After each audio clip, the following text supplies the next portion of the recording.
Coming up on this week's episode of Huge Pop, we've got a ton of news on the launch of the Netflix era for WWE. We'll fill you in on a major controversy between New Japan and AEW. We'll answer questions from the audience chatted up in the roundtable. And in the main event of the program, you're going to hear from former WCW and WWE star The Cat, Ernest Miller. This is Canada's #1 pro wrestling radio show. We got a lot to do, so somebody call my mama and let's go.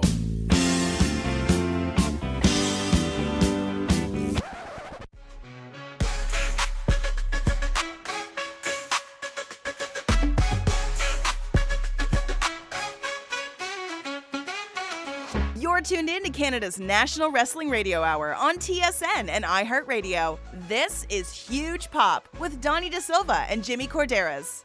The absolute best in pro wrestling news and interviews from two guys that paid their dues. Huge Pop! Follow the show on social media at Huge Pop Radio. And now, Huge Pop for your hosts. This is Donnie and Jimmy. Hello and welcome. This is Huge Pop on TSN and iHeartRadio. I'm Donnie DaSilva, being joined as always, by my main man, longtime WWE referee. He's not wearing a gray shirt. It's Jimmy Korderas. How are you, Jimmy? I'm doing great. Funk is on a roll. What can I tell you? But as far as the gray shirt goes, it is a dark gray. It is a dark gray. It's like a charcoal gray with an even darker gray stripe. And the logo stands out a lot more, that's for sure. You know what? You're not wrong. When it comes to branding, those ref shirts are doing something right. A lot going on this week, obviously, Jimmy, our second show of 2025. We've got all kinds of fun stuff that we want to share with the audience in terms of what's been happening in the wrestling world this week. So I think we might as well just jump right into the news. What happened this past week? Let's find out. These are the top 3 stories in pro wrestling right now. This is the 3 Count.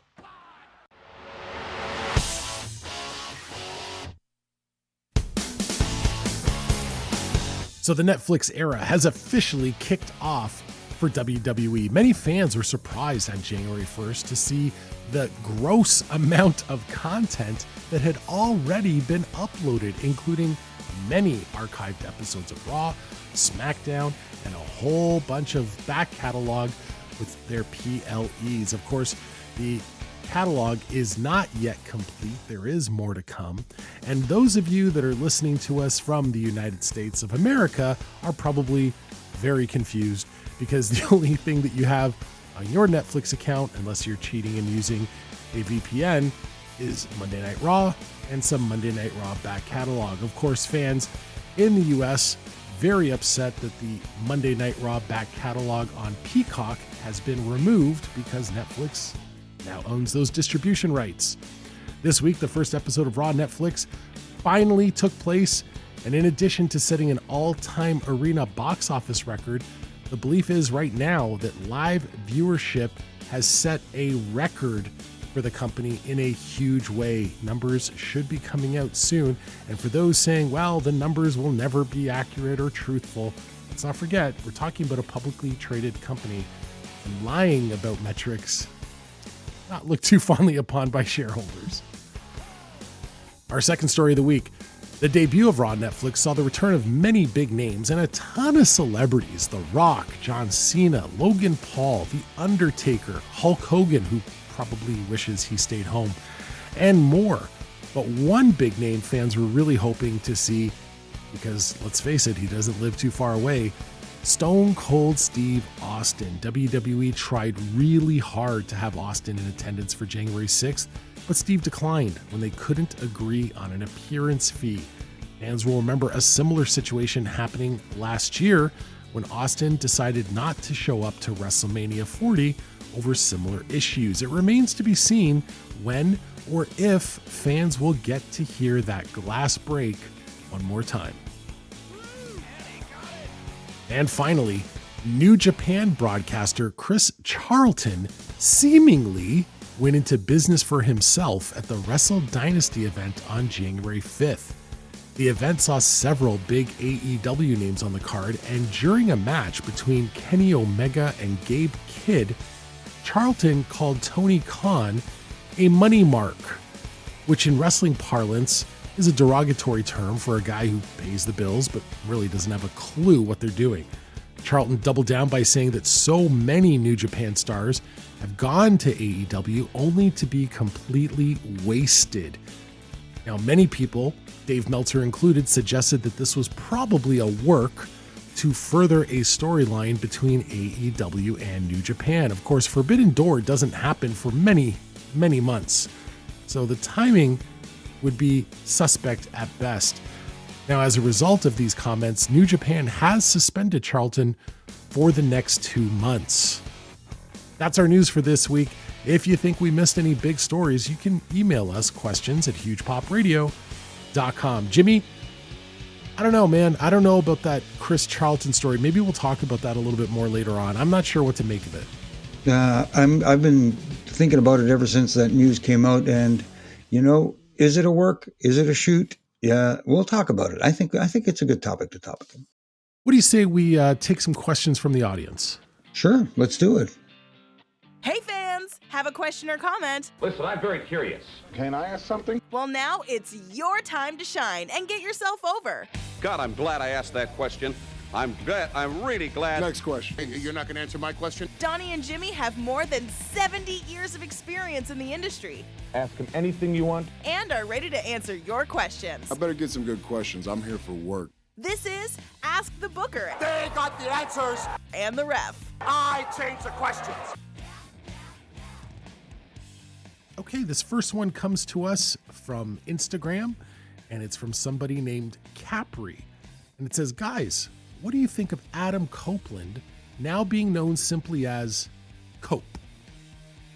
I get the idea that you want your name to be quick and easy to pronounce and something memorable. Like I saw the little video he did with Renee where he said, I want it to be out there like, okay, Cope versus Mox. It's so easy to roll off the tongue and that sort of thing. But at the same time, when you've developed a persona and people recognize you under a certain name or banner, I get it. There's trademark infringements. Edge belongs to the WWE in name. You got to come up with something different. Rated R superstar Adam Copeland. I mean, you can't trademark someone's legal name, I assume. I'm not a lawyer, but I'm guessing you can't trademark someone's legal name. Actually, you can, because guess who owns the name John Cena? Not John Cena. That is the truth. You know what? I did not know that. Yeah, he talks about it, and he says he doesn't mind because the WWE made him, and he's okay with it, even though it's his birth name. Yeah, I don't know. The whole Cope thing, I mean, I know for Adam, that's just a nickname that he's had since elementary school, right? The guys are just, hey, Cope. That's just what guys call him. That's just like his buddies call him Cope. Mm-hmm. To me, that's like, maybe leave that one for your bros, and it's not so much of a television presentation name. Mm-hmm. I think you sort of hit the nail on the head, Jimmy. Like, he is so strongly associated with his previous alias, and now this feels like we're trying to come up with another short form, quick, snappy thing. And it's like fans were already struggling to remember he's no longer Edge, he's Adam Copeland, and now we're asking them to shift again. I don't know that this one's going to work. I know that we all used to call him Edgester in the locker room. We didn't call him Adam. We didn't call him Copeland. We call him Edgester. Would that be not far enough removed from the trademark name that the WWE has? I'm not a trademark lawyer. For some reason, I don't think so, but I don't know. I don't know. Just a thought. He's the Edgester, brother. Yes. This one comes from Deuce Tripolo. And he said, speaking of John Cena, he said, I loved John Cena's promo on Raw. You know what? Terrific promo. Mm-hmm. Terrific promo. Do you guys think he actually can win one more world title to set the record? I don't see why not, because the WWE views him as one of their biggest stars ever, if not their biggest star ever. So I can actually see that happen, because the record that he holds that he's tied with Ric Flair, at least anyways, at 16. Ric Flair, NWA world champion numerous times. And that's part of his 16 title reigns. John Cena is a homegrown WWE guy. So for them to want him to be the record holder for most world championships, I can see that. If not him, maybe in the future, someone like a Randy Orton, but John Cena is definitely a candidate to win that. And especially after the promo on Raw, where he suggested, hey, chances are I'm not going to win it. But that means he will. Yes. It's kind of like saying, oh my goodness, he's going to win the title right here. Oh, no, they don't. Right. Yeah, if you had asked me, and first of all, the wording of the question is odd. Do you think he can win the world title? I mean, this isn't a skill issue, right? This isn't like baseball. Like, can he hit a home run to tie the record? It's not like that, guys. But will he? If you had asked me this question a week ago, I would have said it's not necessary for this last year run. The way that promo was framed with the 2,456 days since his last win, yeah, I think he's going to get it. And guess what, Jim? It'll be the first time that I can remember where he wins the world title, maybe since the very first one he had, where the audience is actually clamoring for it and they're not split down the middle. They're actually begging for it this time around. By the way, trivia question. He keeps talking about when he had his last win. Do you know who he beat? No, I keep thinking of, no, exactly. No. Well, we got to take a break and I want to know, are you ready? Yeah, he beat Triple H, his last win. But we do have to take the break. That's Jimmy Korderas. I'm Donnie DaSilva. This is Huge Pop on TSN and iHeartRadio.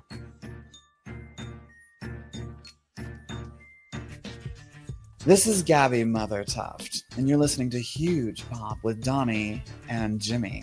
And if you tune out, Mother is coming for you.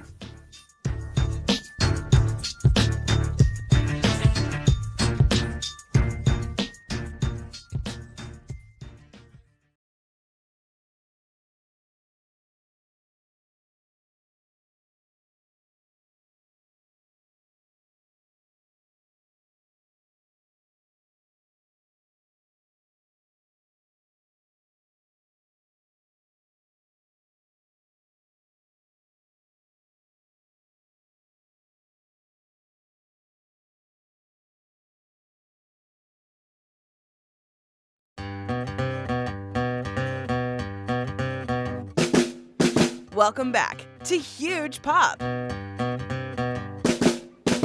back, ladies and gentlemen. This is Huge Pop on TSN and iHeartRadio. Donnie DaSilva. You know what? I'm fighting a bit of a cold, Jimmy. I'm not at my best. I feel like my voice is not completely there.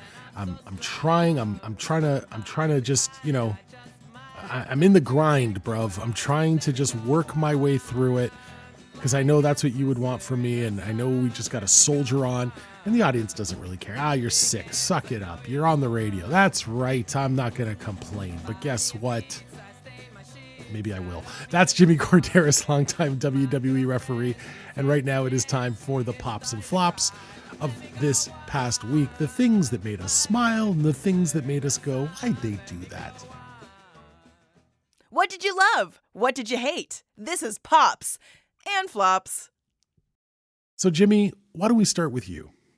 Well, I'm going to start off with a tip of the hat to TNA for their deal here in Canada with Sportsnet 360. It gets a national platform that it's a little more exposure than they were on here, you know, with the Fight Network and elsewhere. Hopefully this can translate into something in the United States where they could expand their profile there as well. And also a tip of the hat to AEW for Collision being on linear television. Now they're on TV as opposed to having to stream it. Yes, they were on TSN Plus, but sometimes people are a little lazy and don't want to go that route. And I'm one of those guys. I admit it. I prefer watching on television. So good for them for getting it on television on the new rebranded Discovery Network, which is now USA Canada. Yeah, I don't watch anything on regular TV anymore. If it's not on a streaming platform, The odds are I'm not going to catch it. You're just one of those young kids. That's why. I'm the old fart. What Oh my what can I God. tell you? I love the fact that you just called me a young kid. That's so beautiful. My first pop this week, let's just say it was Babyface night on the January 6th installment of Monday Night Raw. They had all the mega baby faces show out, right? I thought, man, if you had asked me who's going to win that Ula Fala match, I would have bet my car on Solo Sikoa with some kind of shenanigans, a turn from Paul Heyman, a turn from The Rock, something of that sort. Nope, none of that. Just a good win with 47 run-ins, but Roman gets his hand raised at the end and the crowd goes bananas. You get The Rock, you get John Cena, you get The Undertaker, you get all these fan favorites. And then, of course, you get the big title change with Rhea Ripley finally beating Liv Morgan. You get Jey Uso getting his first win on Drew McIntyre. You get, they're both baby faces, but between the two, I think we can agree CM Punk is the mega baby face right now, and he gets his hand raised. It was the Raw on January 6th, the debut of Netflix, was essentially booked like a spot show, Jim. Mm-hmm. It was just, you know what I mean by that. Some people are going to think I'm being derogatory when I say that, and I'm not. I'm saying they wanted to make all the fans go home happy because they understood that there is a segment of people watching this week that had never watched before. So let's show off all the good guys and all the good girls in the most positive light possible. And that's okay. Mm-hmm. That's okay. Sometimes the most obvious route is the right route. Right. And there was one name conspicuously absent in all the face names you mentioned. Hulk Hogan. Oh my God. But I think he wishes he stayed home. He got booed out of the building. Well, at least we got to see Jimmy Hart, the ageless Jimmy Hart. I don't know how he does it, but whatever he does, Jimmy, give me a call, please, and let me know what your secret is, because I want to know right now. And by the way, on that same note, to end my pop, I got to say, I didn't know what they were going to do with Travis Scott, but my kid was sitting in the other room playing video games, and all of a sudden Travis Scott's song Fiend dropped, and my kid came running into the room and jumped on the couch to watch, and he was so ecstatic, and he already loves Jey Uso. So now there's Travis and Jey Uso just yeeting like crazy, and I'm thinking to myself, oh, this is the right way to use a massive star like Travis Scott, who has that cool factor. Jey Uso has that cool factor. Put them together. That was smart. That was the right way. And you didn't need a Travis Scott run in. You didn't need to have him with brass knucks punching Drew McIntyre. That's the kind of crap they would have done in the old days. Right. You didn't need any of that. I thought it was really well done. Mm-hmm. And the people saw it's a visual. Wrestling is a visual business, and people who may have tuned in for the first time seeing that will say, "You know what? This is fun. It's fun. It's fun, and that's what it's supposed to be, and get people engaged. And that's what they exactly did with Travis Scott, pairing him up with Jey Uso for that segment. Well, not everything could be fun, Jim. So what's your flop? Okay, I talked about this on my Ref and Rant this week. Friday Night SmackDown, the match with Shinsuke Nakamura and Andrade, which was a good match. Shinsuke Nakamura wins. At the end, here comes LA Knight to take a run at Shinsuke Nakamura. Nakamura has his title belt. We can call it a belt now, right? We're allowed to? Yeah, I think we're allowed, yeah. Yeah, just making sure. So here comes LA Knight running for Shinsuke. Shinsuke swings the belt. He swung it so high, I think he wouldn't have hit Big Show. You're right. I don't like it when people intentionally swing high to miss them when someone is ducking a clothesline, ducking a shot with a belt or with an object, a chair, a kendo stick. I don't care what it is. Yeah.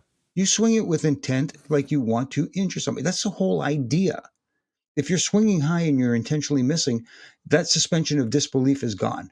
Completely. Now you know the guy is trying to miss. And it happens not just on Friday night. It happens across the board. I see it so much that it just makes me want to pull what's left of my hair out. Just reminds me of my favorite adage. The fans already know it's not real. Stop reminding them. Mm-hmm. Yeah. I'm paraphrasing because that quote from someone has a few more expletives in there. Right. But yeah, no, I'm with you, man. I'm with you. My big flop this week. I shouldn't say it's a big one, but maybe people are going to think I'm nitpicking a little bit. I enjoyed the cash in by Tiffany Stratton to win the women's title. It's been teased for 6 months now. And we've been seeing it sort of build and build and build and build. The crowd is into Tiffany Stratton. Maybe it's because she's an attractive woman. Maybe it's because they like the high spots she does. Maybe they like her character, whatever the thing is. Or maybe it's just because, Jim, she does have that certain it factor. She comes off like a star. Mm-hmm. Is she the best in-ring worker? No. Is she the most polished? No. Is she still lime green? Yes. But she has star quality and people are drawn to that and they want to cheer for her. So why on earth, when you finally bring her out for the cash-in, which she has teased turning on Nia more times than I can remember and always gets caught in the act and says, no, I wasn't going to do it. So now she comes out. Nia's not paying attention because she's laying there selling. And she clobbers Naomi to help Nia win the match, only to then take out Candice, take out Nia, and then cash in and beat Nia. Why? If the direction is to put the title on her and make her a babyface, why have her clobber Naomi with the briefcase? Why have her toss Bianca outside to the floor? Why not just make it so that those two are not part of the equation? She cashes in. She can toss out Candice so there's no interference. She cashes in on the champion, Nia Jax. The crowd goes bananas. She leaves with the belt and everything is hunky-dory. This felt overbooked to me. That's the word that popped into my head when you were describing that whole scenario, overbooked. I think sometimes, not only in WWE, but everywhere, again, they try to come up with creative and different ideas on how to do a cash-in. We've seen it done so many different times. A cash-in here, whether it's WrestleMania, whether it's on TV, wherever the case may be. Trying to get a little too creative sometimes can hamstring you, and then you start overthinking everything and say, hey, they won't see this coming if you do this, and this, instead of they won't see it coming if you do this. Yeah, you know what it reminded me of? It reminded me of when you're trying to put together finishes and someone's like, I can't lose clean because I'm currently a champion somewhere else. I can't lose clean because right now I'm so over. So it almost, I'm not saying this is the case, but it felt like they were trying to protect Naomi and they were trying to protect Nia. And in the end, it just ended up looking messy. Mm. That's my opinion. Sure. What else you got, pal? Really quickly, big pop for me. I'm still a big fan of Drew McIntyre. He's almost like my perennial pop every week. This guy just never ceases to amaze me. Everything he does, it doesn't matter whether he wins or loses, he just intrigues me and I'm invested in him. And you talk about an era where it's hard to be a heel. For him, it almost comes naturally. He's not trying. And he's one of these guys who, I got to be this cool heel because I don't want people to hate me. He doesn't care, which is great. And he's just so good at it, you know? And yeah, I'm so excited for everything that guy does. We have more that we want to talk about as it relates to Monday Night Raw on Netflix, as well as we had some questions from the audience in the previous segment that we didn't get to. So you know what? We're going to try and tackle both those things in the next segment of the show. And still to come, you're going to hear from the cat, Ernest Miller. It's Huge Pop on TSN and iHeartRadio.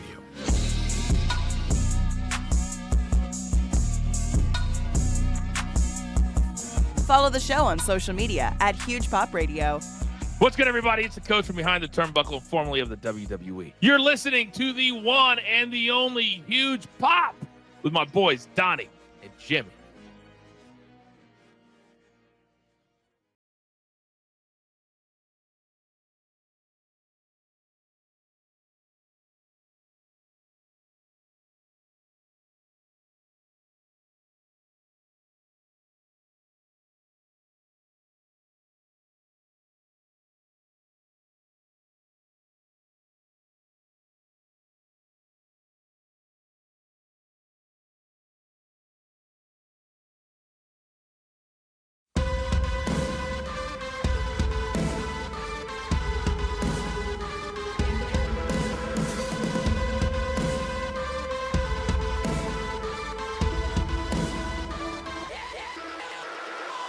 We're back! It's time for more pro wrestling talk. It's time for more Huge Pop on TSN and iHeartRadio. We're back, ladies and gentlemen. This is Huge Pop on TSN and iHeartRadio. Donnie DaSilva and Jimmy Korderas. And I feel like there's just so much to talk about, Jimmy. We're constantly running up against the clock in every segment. We're not able to finish our thoughts here. So you know what? Let me talk a little bit about Raw from this past week. This is something I was going to mention in the Pops and Flops segment. I don't love the fact that they started the show with Triple H, that fantastic package that they built, which was so well done. And then they had Triple H, and then they had The Rock, and then they finally got to a match. The match they started the show with, I don't like. And I thought that Solo versus Roman was very well worked, and I thought it was very well done. The booking felt very reminiscent of WrestleMania 40, where everyone and their granny is running in. And that's okay. There's a place for that on the show. But on a show, on a brand new network where you're trying to pull in new fans, you don't need a match where people are getting steel stairs thrown at their heads, getting hit in the face with Singapore canes, and 77 guys that aren't part of the match are now involved. Because to the person that doesn't normally watch, they're confused. Like, what's going on? I thought I was watching these two guys fight. Who are these other guys? And what are they all doing here? To me, you could have had that match a little bit later on, start the show with Liv and Rhea. That would have been a hot match to start. You got the title change, you get the feel good moment. Let the other two guys, let Solo and Roman kick off, top of the hour. And you made a comment to me off air, which is true. Well, they had to get through it because Rock wanted to go home. Yeah, you're probably right. But you know what? They didn't need him for that segment anyway, because what did he really bring to the table? Was there anything else that really stood out for you from the first Raw on Netflix? Well, first of all, to your point about starting off the show with that match, I get where you're coming from, because Michael Cole addressed it earlier in the day when he was talking to Pat McAfee on the Pat McAfee show. Not only were they catering to a broader audience and some people who may not have watched Raw or are new wrestling fans or just checking it out to see what it's all about, the commentary team also had the task of trying to tell the story of each character out there without insulting the intelligence of those who are already wrestling fans and tuning in, and who are regular watchers. And I guess, they thought to themselves, okay, maybe we can tell that story at the same time. But so much was going on. I could see where you're saying so much was going on that, like you said, the lay viewer did not pick up on what was going on. They just thought it was a big street brawl or whatever the case may be. Yeah. And I mean, they did run a package, which I don't think American viewers got, because what I found out was while we were seeing packages in between matches, American viewers were getting commercials. So the package they had right before that match, where they talked about the battle for the Ulafala and some of the history, that was terrific. That was great. But right before the match, Michael Cole says, the only person that can hold the Ulafala is the High Chief. What? And then the first time ever on WWE television, they acknowledge that The Rock is, in actuality, in real life, folks, a High Chief.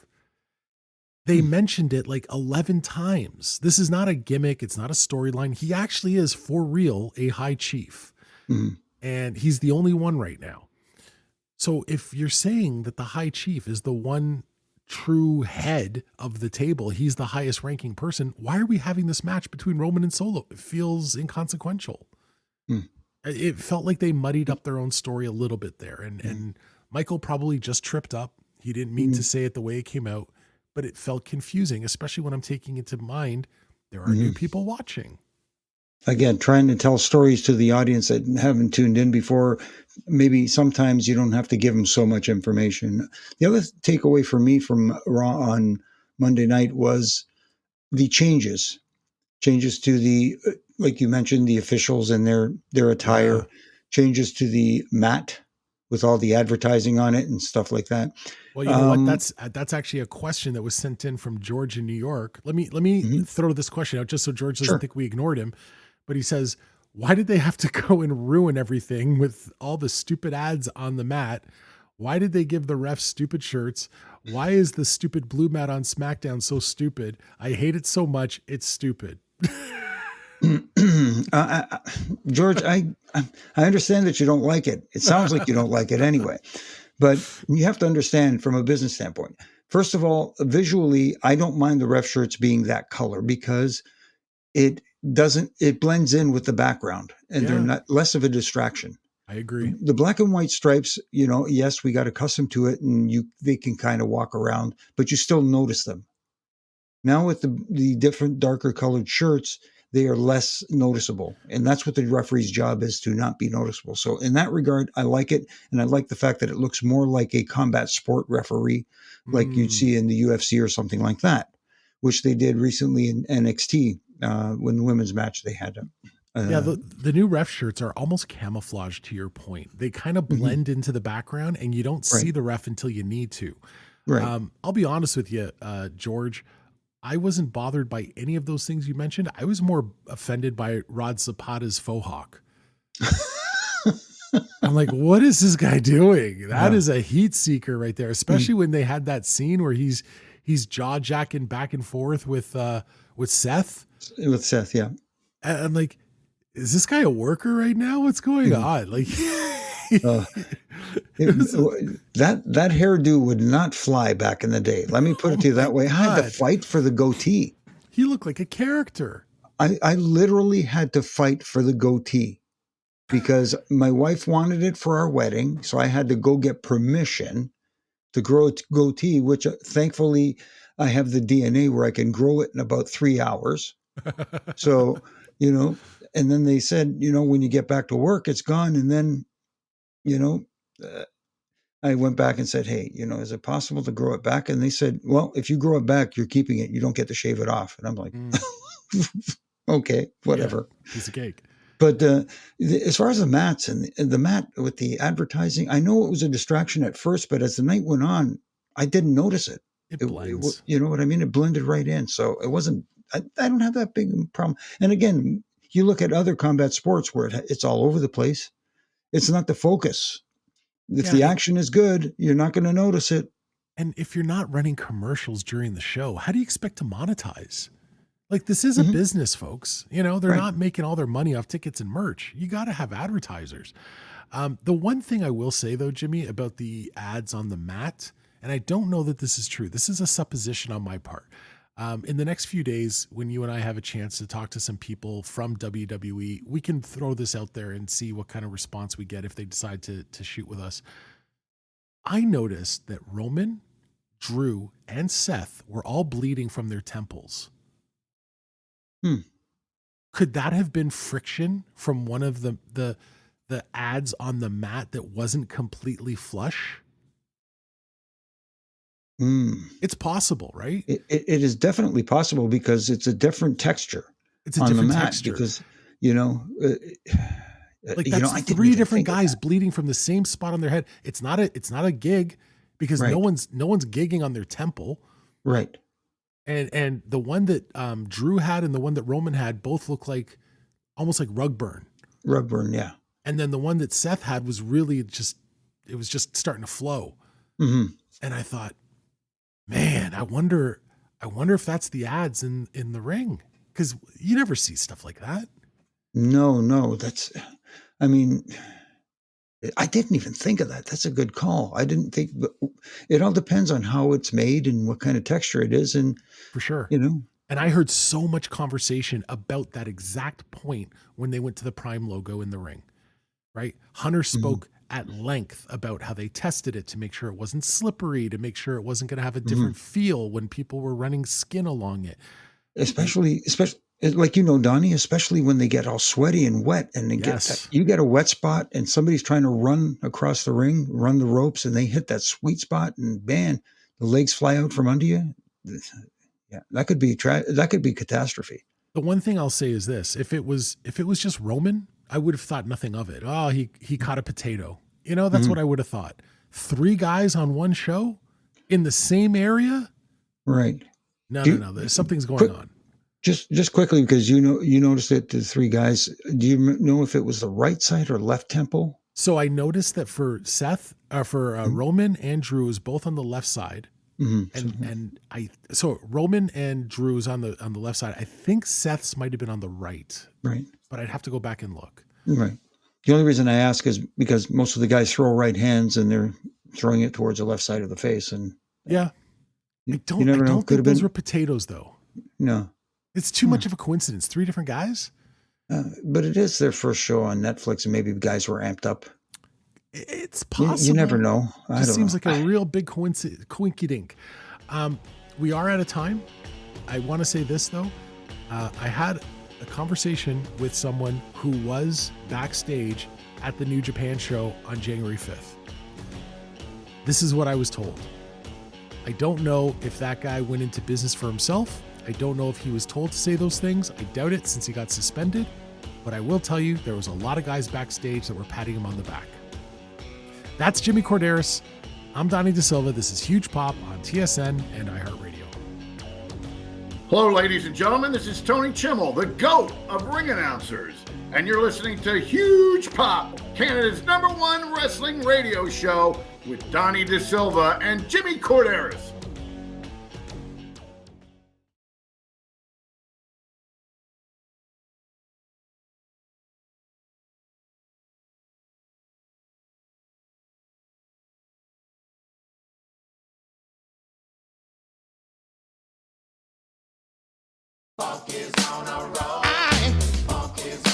Hey, yo.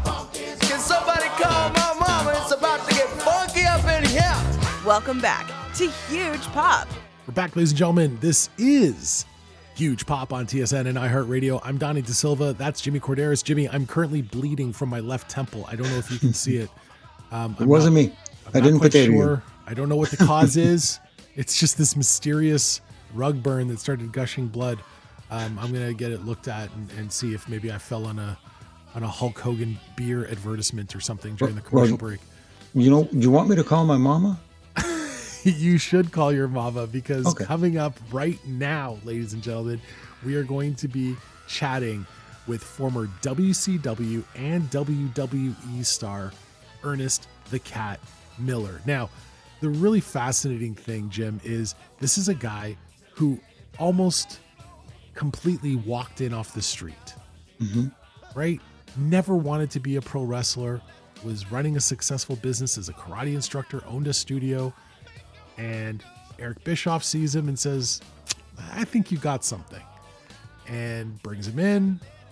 He figures out, some basics in terms of how to carry himself in the ring. Obviously, his natural athleticism certainly helped him out. Next thing you know, you got this guy who's just a heat magnet, and they make him into this commissioner role, and he's the authority figure.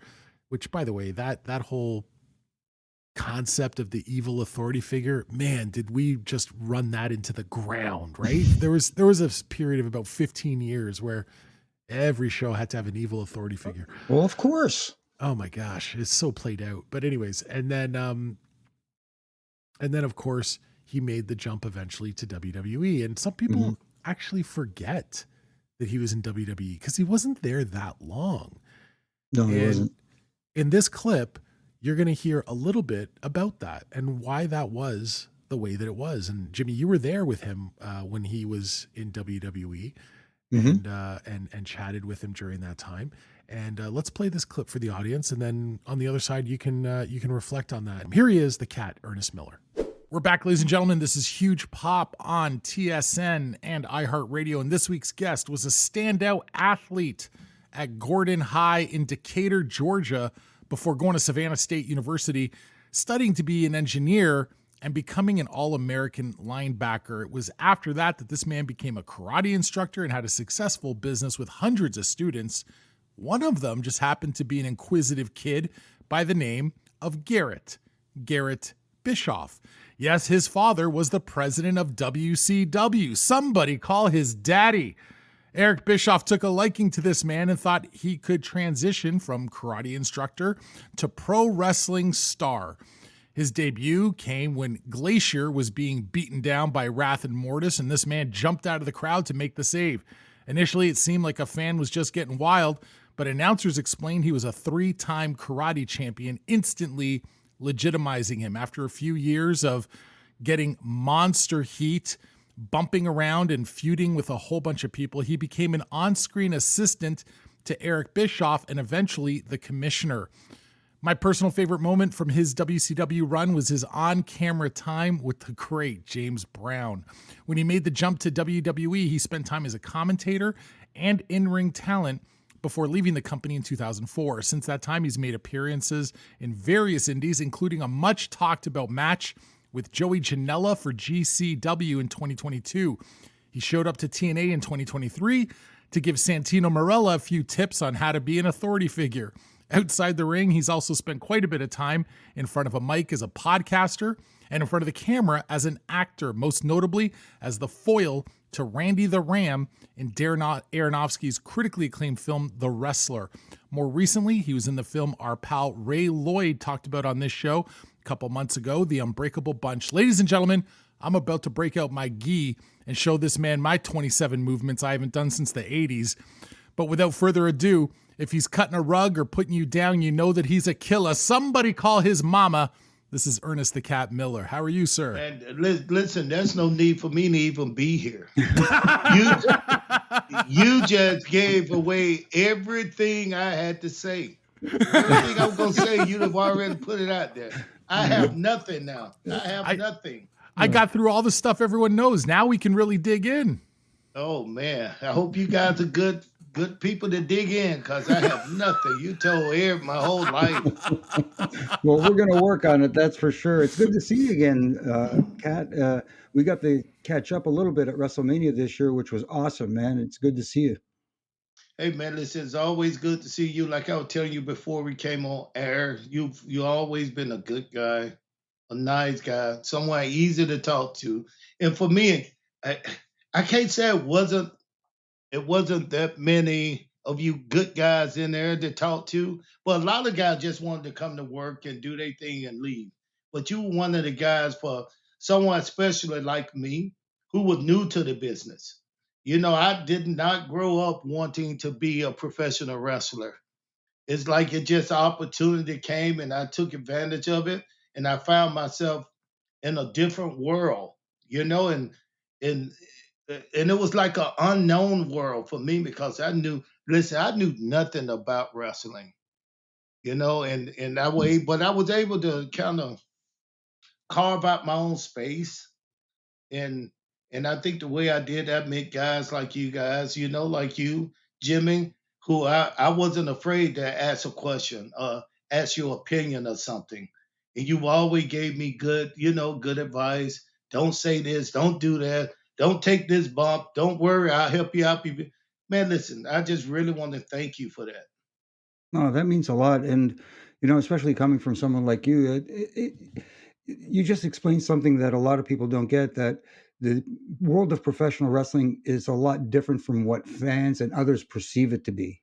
And unless you've been there and been in it, it's almost impossible to understand it.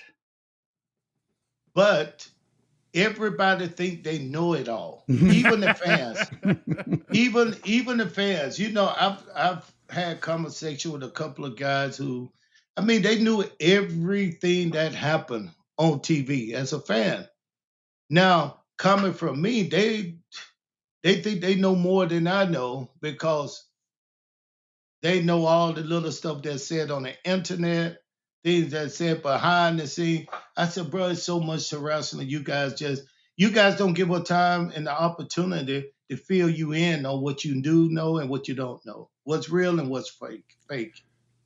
I'll tell you what's a great example of that, Kat. About a week ago or so, my partner here, Jimmy Korderas, he reported something on Twitter, which was a fantastic piece of journalism regarding TNA and how they had recently signed a national television deal with Sportsnet here in Canada, which is a great move for their company, right? National TV. And that opening on the network became available when WWE obviously went to Netflix.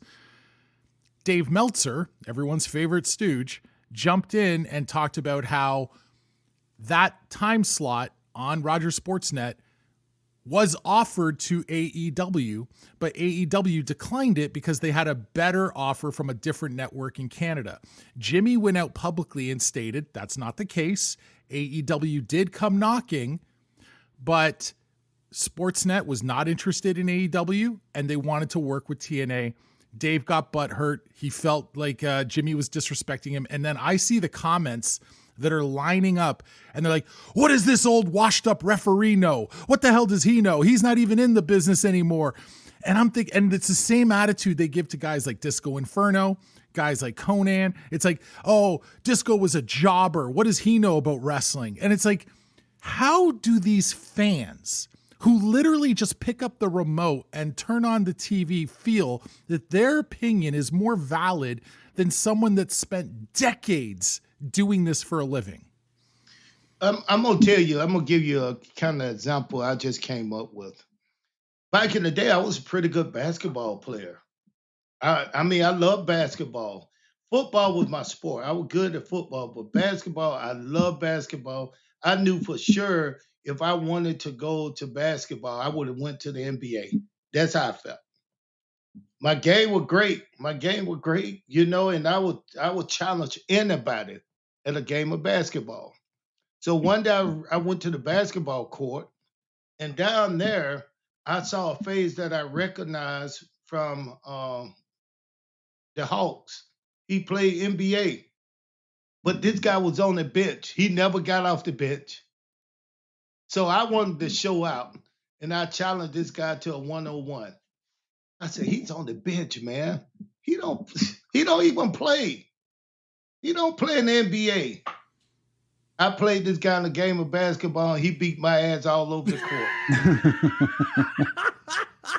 and now I learned this right here. Just because they on the bench at the NBA, they still better than everybody else who never made it. And then when you look at us now as wrestlers, you know, you see people like Disco Inferno. The only reason they know Disco is because they watched him perform on the TV show that they love, wrestling. How you gonna just take away any accomplishment or whatever talent it took to get him to be that goofy guy on TV? Mm-hmm. It's true. It's such a sorry, great Donnie, point. I don't mean to jump over you go here, ahead. but Go ahead. it's just interesting because you brought up the analogy with the basketball and that player from the Hawks. And it's the same way in wrestling. People look at people back in the day when they used to have matches, 1 hour TV show taped every 3 weeks of enhancement talent being put out there with the mega stars, so to speak. I'm doing the air quotes for those who are not watching this. Yeah. And they think, oh, what do they know? Those guys know exactly what this is all about. They understand it. And if you take a guy like an Iron Mike Sharp and they say, but he never won a match. He didn't have to. That wasn't his job. But he understood what it took to do his job. Yeah, and a guy like Iron Mike Sharp can put a match together better than any fan. You know, and he looked really good doing it too. Mm-hmm. That's right. Man, I worked with Iron Mike for a few times, man. Very smart guy. One thing, you know, when I came into pro wrestling, I was already a world karate champion. I had played pro football. You know, I had I was drafted by a couple of United States Football League teams. One being the New Jersey General that they went out of business. But I was already a decorated athlete when I came in. You know, I was a world karate champion in kickboxing, MMA. I've already did a lot of the fight stuff. So when I came into pro wrestling, it was a new world. And I had to strip all that from me, you know, so I wouldn't be like some arrogant, think I know it all. People like Disco Inferno and the guys who were losing, but they was on, I got some good information. I jumped to this. I'm gonna jump to Booker T telling me this. Booker T told me one time, he said, Cat, I don't care if I'm losing or winning. Just put me on TV because I will get over. Just put me on TV, losing or winning. He didn't care whether they were losing or winning. Disco Inferno wasn't supposed to win every match because then he couldn't be that goofy little dancing nerd because Disco is smart, man. He know the business better than anybody. He know the business better than anybody I've ever met in this business. And I've been through, like I said, I worked in WCW with a bunch of guys. I worked in WWE with a bunch of guys. And the names you guys are talking about, the guys who lose all the time, those are the smartest guys because they know how to make guys look good. That's right. I want to ask you, when you first got to WCW, and the wrestling business is very different today than what it was back in the late 90s. Obviously, the world was starting to open up. Kayfabe was starting to become a thing of the past. You know, there was a lot more of the business that had been exposed than ever before. However, you still had locker room full of veteran guys who were very, very protective of the business. When you came in, admittedly, as a guy who never really wanted to be a wrestler, and you had this legitimate background, were there guys in the locker room that didn't want you there, that treated you like an outsider? Are you crazy? You damn right. You damn right. I don't care how good, and everybody would say he's a shooter. Mm-hmm. Ernest Miller, he's athletic. He just he can hurt you if he want to. There was a bunch of guys back there who didn't want me there because they didn't think I deserved it, you know? And I don't know what made them think that way because I did exactly what they did. I got in and did my job. Mm-hmm. Well, there was a bunch of guys back in the back, man. Even guys who didn't really get to know me, and they worked with me the whole time and didn't even take the time to get to know me until later. One of the guys, and I don't want to call his name, man, this guy was so mean to me, they told me, okay, I was getting over a little bit then. So Jimmy Hart was running, I think, worldwide. Saturday morning show. He was producing that show. Right. Jimmy, great guy. And I was doing all the Monday nights and Thursday night. So Jimmy said, hey, Cat, can you come and do a match for me on Saturday morning? I said, yeah, Jimmy, I'll come for you. And I didn't have to. He said, well, I'm going to get you somebody. I'm going to put you over with somebody. So the guy that got me had been there about 40 years. I used to watch this guy growing up. Mm. So when they told me he had to put me over, he was mad from the time. I'm going to call the name. I don't give a damn about these guys. I'm going to tell you who it is. It's Jimmy Hart guy, the boogeyman, not the boogeyman, was he was Hogan's best friend. Brutus Beefcake? Brutus Beefcake. Brutus Beefcake. He was the boogeyman. He was the booty man. He was the booty man. Yes. Booty man. So then I think he had just came into WC. He was in WCW on a contract. And this was going to be an easy, quick match. Jimmy Hart just wanted the name. So they were going to put me over. I could tell from the look on his face that there was a bad decision. He was old school. It was old school. Why do I have to put him over? And I was like, I was stuck because I couldn't say anything. Because I felt like I'm the new guy. I'm the rookie. He could say everything. He didn't even want to go over the match with me. We tried to go over the match for the. He didn't want to go over the match with me. And it just so happened I had Stevie Ray, who is one of my good buddies. Stevie Ray gave me the whole rundown of this guy in like 5-10 minutes in the locker room. He said, well, the only reason he's here because he's Hulk Hogan's best friend. Hulk saved his life. He got a steel plate in his head from an accident on the boat that Hogan paid for him to take care of him. I said, steel plate? He said, yeah, he got steel plate. And they had to do something to hold his head, to hold his face together. Long before, before, during his early days. So that's all right. So let's do the match. He came in the match. He didn't want to talk it over. And I would kind of, I didn't want to go in and sit in the locker room with him before the match because I could see the anger on his face. So I knew he was upset. So the match started. It was an easy match, 1-2, just to finish. I did my kick, easy kick. I didn't want to do my other kick that I do on two. So I just did a simple kick where he come to pick my head up, and I just kick it back, then roll him up, 1, 2, 3. Boom. So the 1, 2, 3 hit. I rolled him up. He got up. I said, thank you, sir. He got up, left the ring. You could tell he was mad. Snatched up his stuff, went to the locker room. And I knew he was angry because I saw the way he was walking. Talking, too. I didn't hear much. But I'm a nice guy until you push me. I'm like a light switch. I'm Muhammad Ali having a great time. Then I turn to the Joker real fast. So I'm walking through back to the back, and here comes Stevie Ray, who is like a big brother, troublemaker for me. He's a big brother, though, you know. He was like, Cat, what you do to the Buddha man? I said, why? I said, he's angry. I said, yeah, he's angry. He's talking about you in the locker room. I said, well, I told him I was sorry. I said, for what? What'd you do? I said, nothing. I don't think he wanted to lose to me. He said, well, he in the locker room saying, you're green. You don't know what to do. You should never be in the ring yet. He was saying all this. That's how I told him I was sorry. He said, well, he in the locker room talking to you. I said, come on, let's go.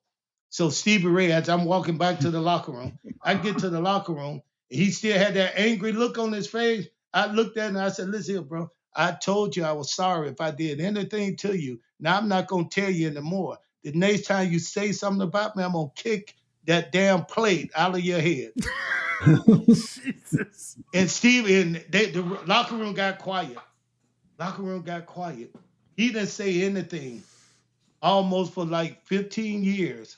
After that, he never said anything. I'll see him out on the road sometime. We start to talk, and we was doing something. We spent a little time together. And he said, Cat, I really never got to know you in the time, but you're a nice guy. I wish I got to know you back then. So it was this persona wrestler is supposed to have, keep everything. And there was so many rules that I didn't know about. I try to learn these things as fast as possible, but I didn't know about that. There's also that wrestler paranoia, right? If they're going to have me laying down for this guy who's been here for 5 minutes, then I'm on my way out and, I'm not going to have a job. I had a situation where I was booking a show and the promoter had booked all the names and then said, here, you figure out their matches. And Beefcake, Booty Man, he was one of the names. And what I decided to do with him was, he was a big baby face in for that local town. And I put him in there against an indie guy who was our big heel. And when I say indie guy, I'm not talking about 130-pound flippy dippy guy. I'm talking about this guy was 6'4", 240 and looked the part. You know what I'm saying, Kat? And I said, you guys will go in there, have a good match. He'll go over dirty, handful of tights, feet on the ropes, old school, simple. You get up, put the sleeper on him, and the crowd is happy. Oh, that's what I'm doing, huh? That's why you guys flew me out here. That's what's happening. Okay. And then he just sort of walks away with the boo-boo face. And a little bit later, Tatanka's talking. He goes, hey, Beefcake, you want to grab some food at catering? He's like, I don't know. I don't think jobbers are allowed to eat. Ooh. And he's making it cold in front of the whole locker room. Yeah. And he wouldn't stop razzing. And finally, Bushwhacker Luke comes up to him and goes, mate, just let me lie down for Beefcake, okay? It's going to be less hassle on you. Just let me put the kid over. Let me put the guy over and blah, blah. And I'm like, yeah, but that's not what I want to do. And now I'm backing down from him for no reason other than he's just not wanting to play ball.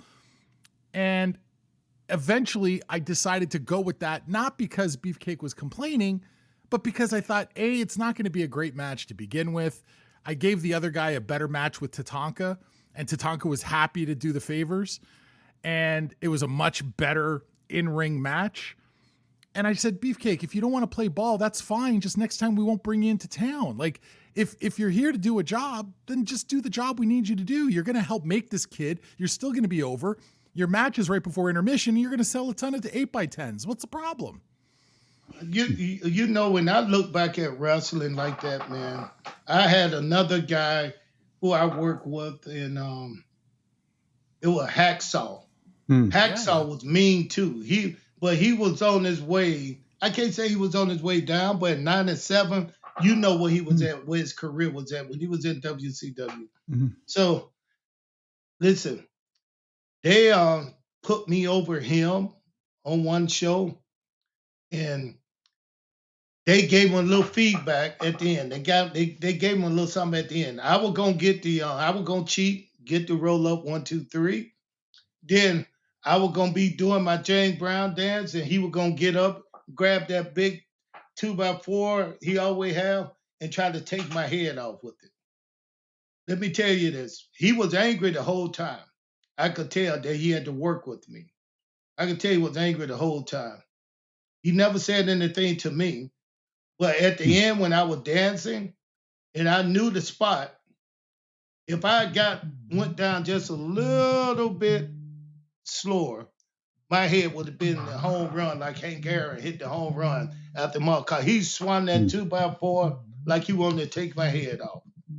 I slid down, slid up under it, got out the ring, went back to the back, shook his hand, and we never really had anything else.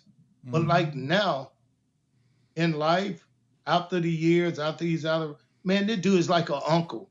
Every time he see me and my wife, they always hugging me. And the thing is, man, some people never got to, listen, what goes up got to come down.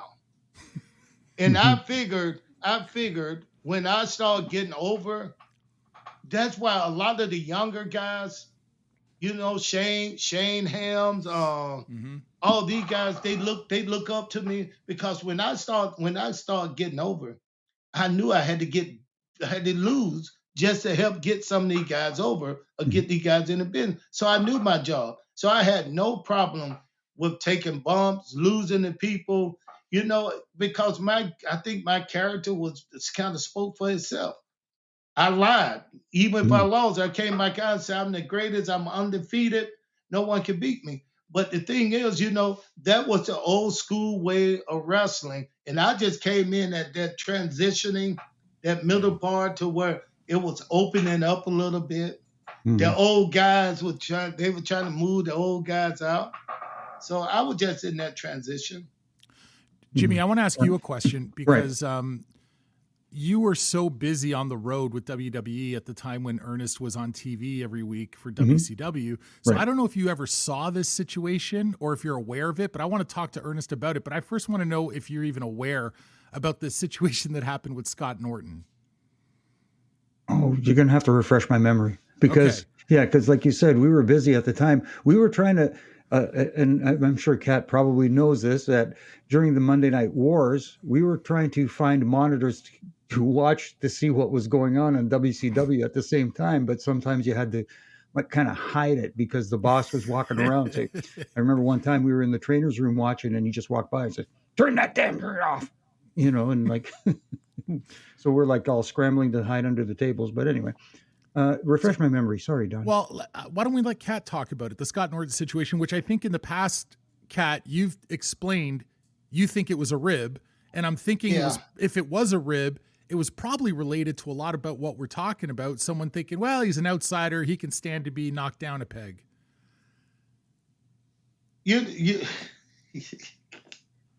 Me in the locker room back in WCW, it's like once I got there, I was really quiet. I didn't know who to hang out with, who to talk to, who to joke with. So I had to learn my way around.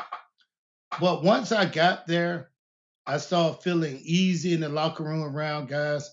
All I did is I was that person in the locker room. All I did is just run my mouth, talking smack to everybody. Listen, I had a good time at work. And matter of fact, the way Terry Taylor discovered me in the locker room, it was Scott Hall, Nash, and somebody else. We were just going at each other, just joking and laughing and talking smack to each other. And Disco told Terry Taylor, said, "Hey, you need to get the cat talking more." I said, "Why?" I said, "Because, man, he was just going at it with Scott Hall and Nash, and he held his own. So we need to have him to do what he do in the locker room, out in the, on TV. So I kind of feel it was just kind of ripped. They wasn't really trying to get rid of me. They was just more, they said, okay, let's set the cat up like this. They didn't tell me no. I didn't get mad about it. And this is a funny part. Even though when I found out that the guy, Scott Norton, came out and they told him not to sell anything I was doing. Don't sell my kicks. Don't sell anything. And just powerbomb me at the end. Boom. And chop me up. So I didn't know what had happened. So after every show, I would call one of my friends, hard work Bobby Walker, who had been there for a long time. I would call Hard because I know he watched every show and he would help me with my matches. So when I called Hard Work Bobby Walker, I said, Bob, did you just see that match? He said, yeah. I said, what do you think of it? He said, you were just a piece of meat. I said, what you mean by that? Said he didn't sell anything. That's just how they do in the business. He didn't sell anything. So it kind of touched me a little bit. And I was like, well, all right, I don't know what to do next time. I understand. But then Scott Hall came up to me and stopped me right before I even got to the locker room. He said, hey, Cat, you know that stuff for real, right? I said, what stuff? That karate stuff. He said, that karate stuff. I said, yes. He said, listen, if somebody's not going to work with you, get out the ring. Tell him I'm not going in the ring if he ain't going to work with me. So he said, if they don't do what you're supposed to do and what they supposed to do it for real. So I said, okay. And then Arn Anderson stopped me. I mean, they were just the old school guys who wanted to do things the right way. Arn Anderson said, see, that's what's wrong with this business. You got guys who going into business for themselves out there. They doing this and they taking the TV time to do that. So that guy wasn't working with you, Cat. He said, you stayed professional in there, and I want to thank you for staying professional. He was a booker then, staying professional in there. So enough was enough. The next person I saw was Eric Bischoff, who got me into the business, walking down the hall. I don't even think he saw the match, or he acted like he didn't see the match. And the only time I asked Eric Bischoff to do anything for me when I was in the business of wrestling, WCW, I asked Eric Bischoff that night if he can give me one more match with Scott Norton on Monday night. And he said, you sure? I said, yeah. He said, yeah. Monday night, you got the match. And like I tell you, I'm like the Joker. My nickname in football, I had this red hair, red skin, red everything, but I would knock people's head off. I would hit people at times they didn't think it was close to cheating. Then when I saw fighting, karate in the ring and fighting people all over the world, they gave me that same name, Dirty Red. Not because I was just a dirty, it was just like, he just a dirty fighter. And I wasn't dirty, I was just smart. I'm like the Joker. I know how to take what God give me, a talent to give me, and I know how to use it to where I don't break the law, but I push it. So when Scott Norton came in, I turned into that Joker, that Dirty Red. I knew he was going to give me 3 things I could do. And I told him they all were kicks. You could do anything you want to do to me, but I need 3 kicks. And now let me explain the kicks to you. The first kick, you don't sell. He wasn't going to sell anyway, but you don't sell. The second kick, sell just a little bit, just a rock, just a little bit for me. And I said, now on the third kick, I said, now this third kick, you got to do something you probably ain't used to doing. He said, what? I said, you got to go down, which I knew there was no way in hell he was going to do that. He said, what, take a bump? I said, yeah, take a bump. You can get up and finish me, but take a bump. So he said, okay. Boom, we went over the match. Same way he did me in the first match. He said, okay. Then went out there and did exactly what he did. This time, before we went through the curtain, I told him again. I said, remember that first kick, no sell. The second kick, just rock back a little bit. Third kick, go down. He went, okay. Waved the hand and we went out through the curtain. This guy beat me around the ring, chopping me, just not selling anything. I dropped to the floor and tried to hit him with a shot to the nuts. And guess what? He no sold. So I said, oh, he up to it again. Now it's time for my 3 kicks. The first kick, I kicked him. He did what he was going to do. He slapped the kick away. The second kick, I drew back, bit my knees a little bit. I kicked him in the chest. He did the same thing, no sell. That third kick I was telling him about, it damn near ripped his head off. He spit blood, teeth, shirt ripped, and he hit a bump. Boom. Then I didn't even cover. I just so fired up. He got up, picked me up from behind, threw me down. 1, 2, 3. We left the ring. And soon we got to the ring. 3 people came up to him and told us, said, hey, man, we didn't know you could bump like that. That was a great bump, telling him he took a good bump. But when I got to the locker room, I kind of giggled a little bit, and I looked at Sonny Elno, who know martial art. Sonny, he said, damn, you damn near ripped his head off with that kick. I said, that's the kick you throw when you want to put somebody down. If you hit them in the chest, they got control. If you hit them a little higher, top of the chest, they still got a little control. But if you take that kick straight up through their chin, they have no control. And that's what that third kick was. It was straight up. And he didn't do anything. He might not like me now for telling you guys, but he didn't do anything. It's a lesson learned for Scott Norton, that's for sure. I mean, that's the business. I've stayed within the guideline of the business. If someone hits you hard or do something, you got one repay. You can pay him back. You owe him one. The receipt. I gave him the receipt that he asked for. Mm-hmm.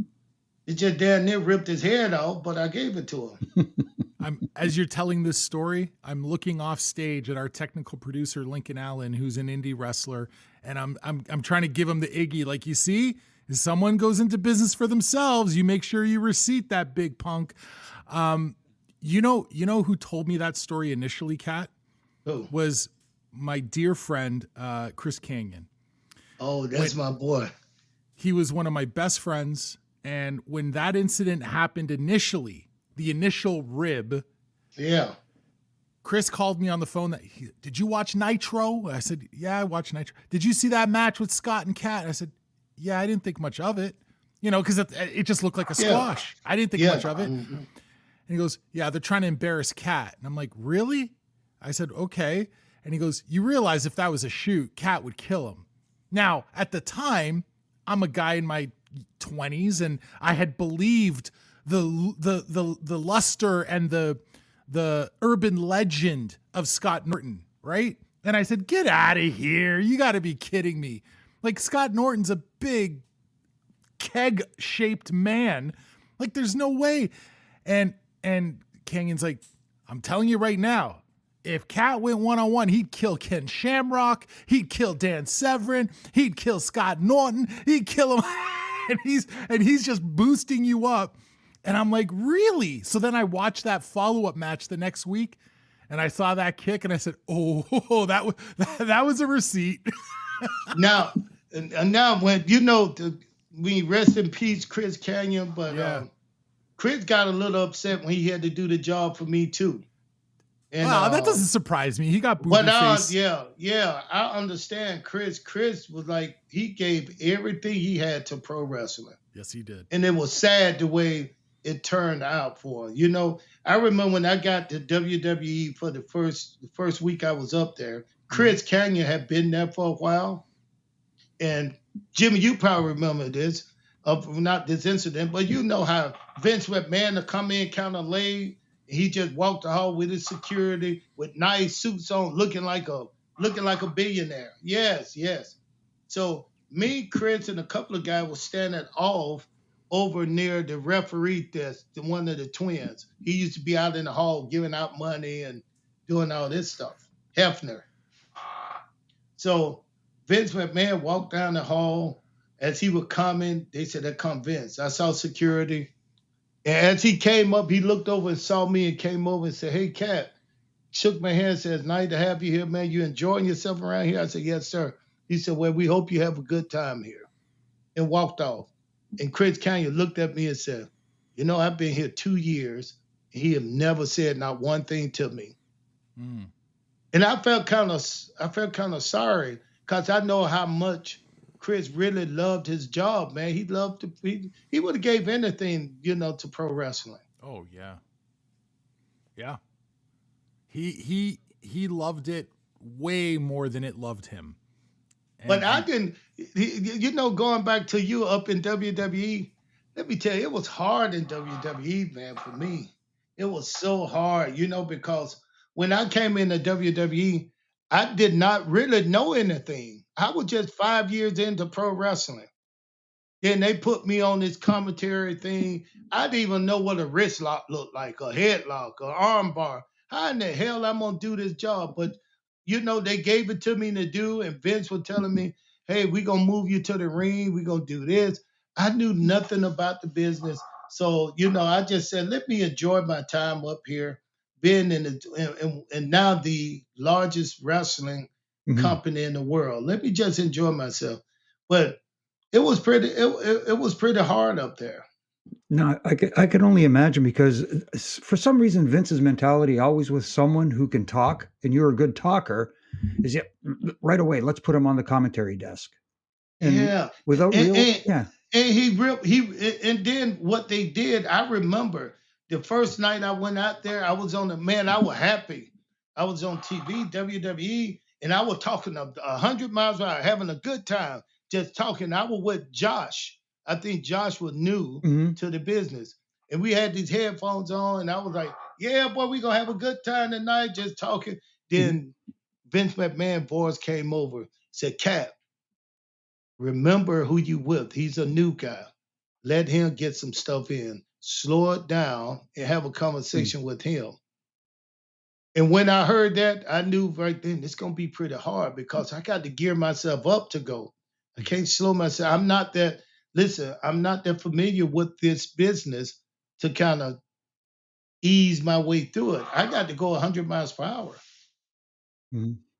It's very interesting. I have to bring this up too, because I don't know if a lot of people are aware of this. Your entrance music is very infamous. Somebody call my mama. I don't know if you're aware of this, but up in Gorilla, when your music came on and you made your entrance, you know, Vince used to have his little seat there behind his monitor, and he's watching everything with his little glasses on, and, you know, he's got his papers in front of him. But when your music come on, that was the only time every once in a while he would get up. And have you ever seen Vince dance? Listen, Vince came out of nowhere. He came to the ring when I was sitting there doing he danced with me. You know, didn't kick me in the below, you know, but he danced with me, and he wasn't supposed to do. Listen, everybody used to tell me whenever I hit the ring, Vince will laugh. He just loved my character. He loved my character, but for some reason, he didn't push it. And, you know, we had a couple of angry guys in the back, not at that, but they was angry with the business. And one of them being, I keep forgetting, Hugh. You remember Hugh Morris? Yes. Hugh Morris was always angry anyway. That's my boy. I love Hugh. But I think it was during a battle royal or something like that. I forgot what pay-per-view it was. I hit the ring, danced, and cleaned the ring. Then they threw me out. And Hugh said, then that next Monday, I wasn't even on the card. Hugh said, Cap, listen, they know what they're doing around here. If they really wanted to get you over, you had one of the biggest pop on the pay-per-view Sunday, and now Monday they don't even have you on the show. And I was like, I didn't know what that meant, because I was so new to the business. I was just having fun. But Hugh Morris, he was a good person to work with. I worked with him in WCW, and very talented, very smart guy. Yeah, and I guess there was a lot of politics going on at that time in WWE, because there was such a massive influx of WCW talent over that 2-3 year span. The guys that came right away, and then the guys that waited to be expired. And then it felt for a long time like maybe 1 out of 10 of those WCW guys would actually get a push, because it was like, well, We're not going to push them over a WWE guy because that makes us look weak. Now, think about this. I did not call them. They called me. Right. I was sitting at home, baby. I was sitting at home making a lot of money. I had just signed my new 5-year deal with WCW, and I was making a lot of money. So I was going to continue to get paid no matter what. So I stayed home, went back into my karate school, had made millions. You know, I was like, why in the world do I want to go back to wrestling? And I don't know anything about it. But then I thought about it. I said, it would be kind of fun if I go to WWE and just throw my name in there and say, hey, I worked at WCW and WWE. I thought that would kind of cool. But it was just a quick little afterthought. Next thing you know, I get a call from Johnny Ace. And Johnny Ace telling me, Cat, you know, you should come up here. Just do a dark match. And I was like, listen, Johnny, if they wanted me up there, they'll offer me a contract. I did not know how the business was. That's what I thought. I thought if they wanted me as much as you said Vince liked me, Vince would enjoy having me up there. If they want me, they'll send me a contract. There's no reason I had to come up there and do a dark match. And he said, Vince McMahon didn't watch the show. So he don't really know anybody. I said, what? He said he never watched WCW. And I said, okay. So we end up talking. They talked me into coming up there. I did a dark match against Norman Smiley. Then they called and said, hey, we'd like you up here. We'd like you up here. And then they said, let's work out a deal and we'll bring you in. So I thought I was coming in as a wrestler or some other kind of character. But Vince and I and a couple of guys, Jimmy, you remember how Vince used to leave the show get in his limo and we'd go to his plane. Then we'll fly right back to Connecticut. Yeah. So Vince, cool. He really liked me. I thought he was like, we all fly back on this plane. He was really cool. So I kind of said, you know what? Long as I got Vince in the position where he's at, or have him willing to talk to me, I can always try to find out what I need to do to get over.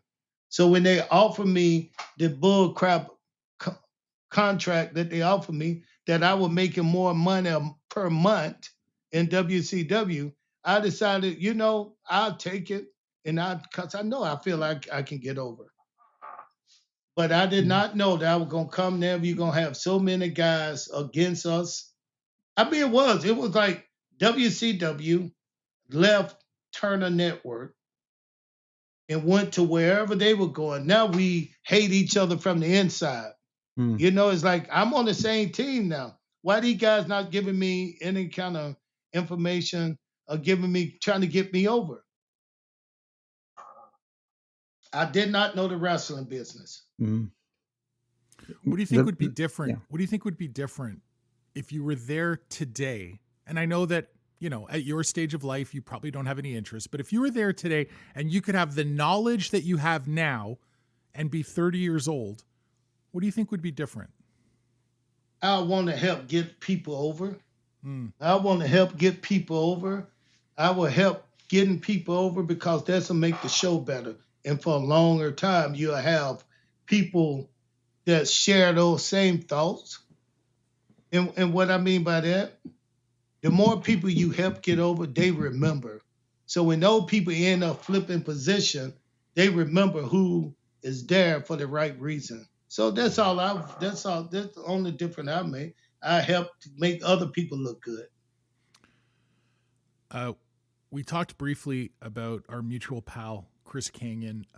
Yesterday, I had a conversation with another good friend of yours, Brian Clark, formerly known as Wrath. Yeah. He talked about how Cat is such a great guy. He said he was involved with helping you get a toy deal recently for an action figure. Listen, anything I do in wrestling now, I don't know. I still don't know the business, man. It's so funny. You get calls from all over the world with people listen, people just send you money if you're a wrestler, right? And you to put and this the Jimmy. This I'm gonna go away from that, but help me come back to that. Jimmy, Sure. This is what I was talking about when we talked about WrestleMania. I haven't been to a WWE show in 14, 15 years since I left. All of a sudden, I'm in Philly, and WWE is next door. So all my friends who know I was there called me and told me to come over. So I said, all right. So I went walking, because I was right next door at their hotel. So when I got there, they had the complete parking lot kind of locked down. They wouldn't let nobody in the building unless you had a key, unless you was a WWE superstar. So security was out there. So when I walked through the parking lot and I saw how it was locked down, one of the security guards said, "Oh, hey, Cat." They said, "He's okay. That's the Cat." I was like, how did they recognize me that fast? He's the Cat. And then when I walked a little bit forward, guys right there had pictures and book of me, the autograph of me. I was like, wow. How did they know I was going to be here? Wow. I mean, it's a strange world. So then when I get to the inside, I get in, bro, all these young guys were coming up to me. I heard one guy whisper, like, "Is that the Cat?" I said, "Yeah, that's the Cat." He came over, and I can't call their name now because I don't want to rap, but they in the business right now. A whole bunch of, bro, I was treated, I mean, I felt like a legend when I left there. Just from the love that, Ray Mysterio saw me, came over, gave me a hug, how you doing? MVP came over and shook my hand and said, "Man, I always watched you." I started asking if that was from jail or wherever you was at there. but he said, "I always watched you." And real nice, a lot of guys. And then the guy named, I had a guy with me who was a mark. Mm-hmm. So I let him go along with me. And my back was sitting, and every time somebody with a name walked by, he'd get all excited and jumping up, and they just walk past him. So I said, "Listen, just to keep things safe for you, if you see somebody ask me, do I know them? Mm-hmm. And let me stop them so they won't say anything or nobody be offended or anything." Mm-hmm. So one of the new guys walked by, man, and I know he going to Cross. What's his name? Cross? Karrion Kross. Yeah. Karrion Kross. Walked by. And when he walked by, he said, "Oh, this Karrion Kross. Oh, he did good on the show tonight, Cat." So I said, "Wait till he come by, and I'll say hello." So when he walked by, I stopped and I said, "Hey," I reached out my hand and said, "Hey, how you doing, Karrion? I'm Ernest." He said, "Cat." Cat. He was excited. He said, "Bro, listen, I met you back in 99 at WCW show, and you sat down because we didn't have tickets, so they had a little spot outside that fans could watch. So you came and sat down with me and my family, and we watched the match with you." He just, I've always, and to this day now, he got my social media information, and he send me hellos all the time. Wow. So the thing is, I forgot that I was a superstar too. You forget about that life, but that's part of not knowing what you're doing. When I was there, I didn't know what I was doing. I just had a job to do. But you're getting over and people cheering you. Those people gonna grow up one day, and these same people right here gonna remember you. So I did, because I stayed away from the business so much, man. I forget that I impacted the business too when I was there. One thing I love too that they're doing now in WWE is they are putting a lot of focus on the legends and the guys and the women that paved the way for the people that are there now. So when they have an event, it doesn't matter if it's Raw, SmackDown, a premium live event like a WrestleMania, if they know that there are going to be alumni in attendance, they have a printout and or like a PDF that they send out to all the talent. They email to everyone, and it'll say, "Ernest the Cat Miller, he will be in attendance. He's a 3-time karate champ. He was a major star in WCW." They just did that for me. I think they doing it here when they come to Atlanta. You're right though. I think that's beautiful that because a lot of these younger cats, especially because of their recruiting process in NXT, they're finding a lot of high caliber athletes coming out of college that aren't necessarily looking to be wrestlers, and then they're turning them into really great wrestlers. So they may not have grown up wrestling fans, and they may not know some of the people that came before. And not everyone is like a Karrion Kross that's a student of the game. Karrion Kross, yeah. I got to remember that name because I really appreciated that guy. I think it's beautiful that they do that. And you know, there was times when during Vince McMahon's reign, there were times when it felt like they were more interested in embarrassing some of the legends rather than putting them over. Listen, I want to ask you, because we were talking about Kanyon and you had that group of friends, Kanyon and Wrath and Glacier, and obviously your friendship with Glacier continues to this day. He was on the show back in, I think it was October, right, Jimmy? Yeah.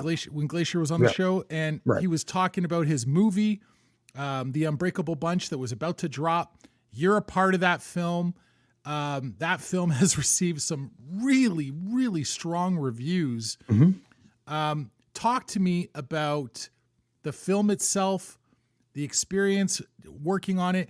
At first, did it feel like, I'm just doing a favor for my pal Ray, he wants me to come in? Or did you look at the script and go, this is going to be a fun project?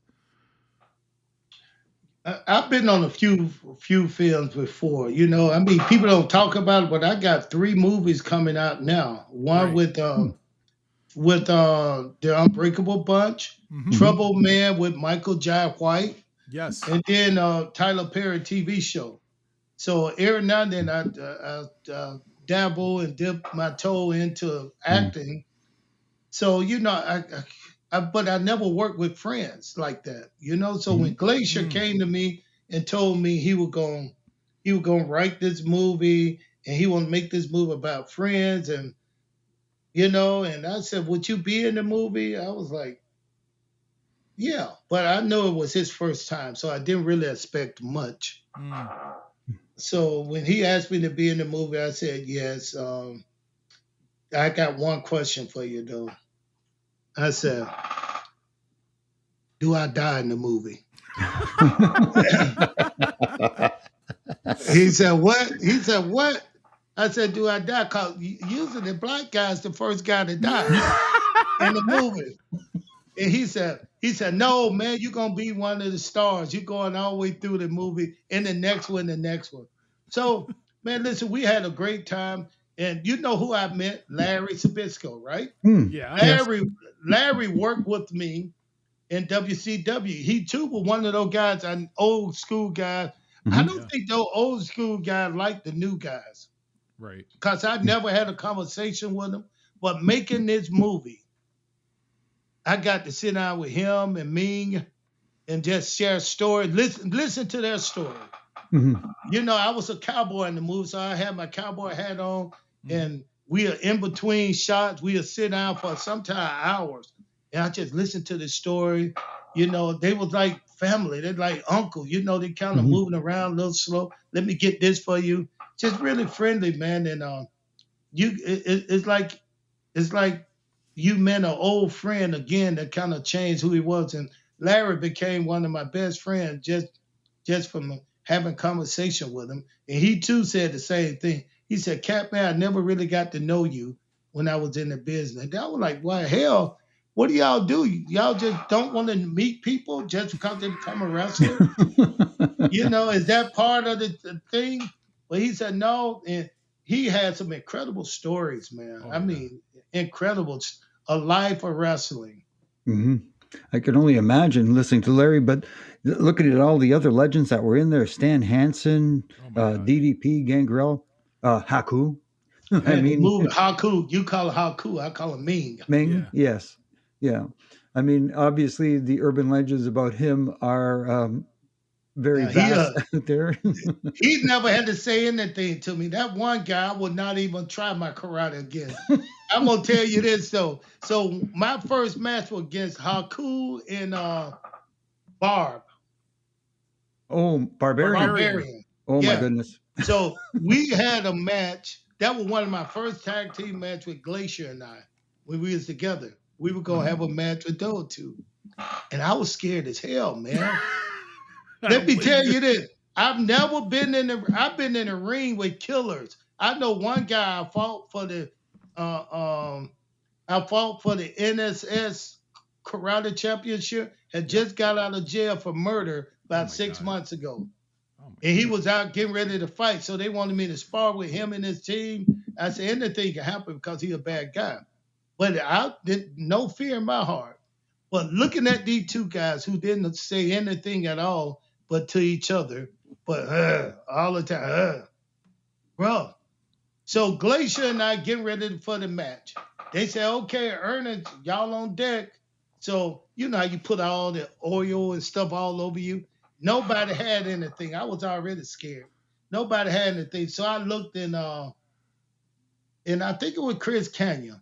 No, it was Disco Inferno. I said, Disco, he had some oil. I said, can I have some? He said, yes. I put it on my hand. Me and Glacier and I going over the mat, talking. I'm putting that lotion all over. Then I smell, I was like, that's strawberry? He said, yeah. I'm like, you got strawberry? I said, bro, we going in the ring with these guys from the island. They going to kill us. They going to eat us alive. Just because we smell fruity. They going to kill us. But that was so funny, man. Then I got in the ring with these guys. And I'm telling you, man, these guys, you didn't feel anything. They were so good in the ring, man. That incredible. Yeah. And the power.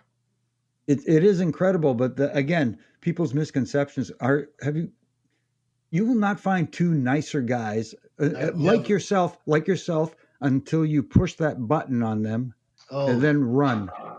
You better run, man. Cause those guys are. I was 200. Listen, I was 200 back then. This is the funny part.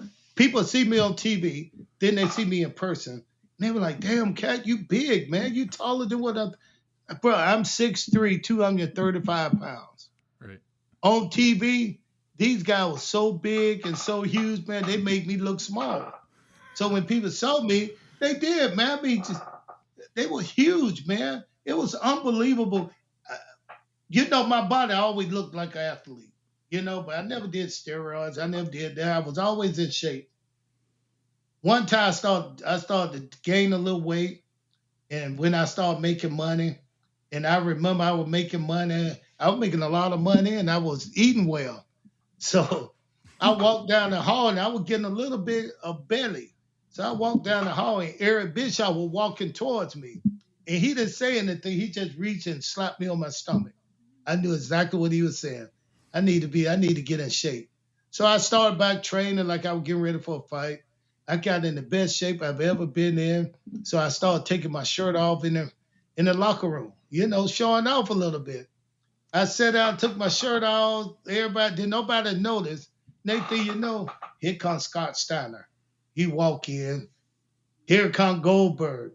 Here comes Lex Luger. Man, I started looking at these guys. I had to ease my shirt back on. I'm not ready yet.